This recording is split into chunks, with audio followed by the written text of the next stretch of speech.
Pumasok ba sila sa loob? May tao ba dyan? Nakakatakot sa bahay na to. Pinasok ata ako na magnanakaw. Nasaan yun? Wala namang tao ah. Ay, bukas pala yung kortina. Siguro umakit ang puno yun tapos pinicturean tayo. Pambihira naman. Pati pagligo ko pinipicturean ako. Wala na akong privacy ah. Buti may damit ako habang naliligo. Nakakainis na ah. Picture kayo ng picture sa akin. Ay, makatulog na nga lang.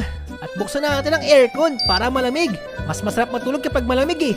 At isado natin ang bintana kasi ayoko lang liwanag kapag natutulog. Isado na natin yung mga pinto. At mukhang masarap manood muna bago matulog ah. Makanood muna nga. Ano yung papanoodin ko? Ito, maganda to. Play of L pero Minecraft. Subscribe ko yan sa Trip of L. Okay guys, tapos na ako manood. Inaantok na ako. Good night!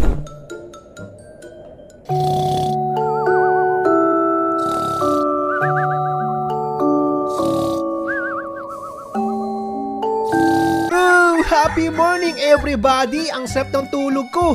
At ang unang ginagawa ko pagising ay matulog ulit. Joke lang. Kailangan kong gumising ng umaga dahil maggagala pa tayo. Dahil tignan nyo naman, napakaganda ng dagat. Mag-swimming tayo. Teka, may nag-chat na naman sa akin ah. What? Paano nangyari yun? Nakalaki yung mga pintuan ah. Nag-picture siya habang tulog ako. May ibang tao habang tulog ako. Buti buhay pa ako.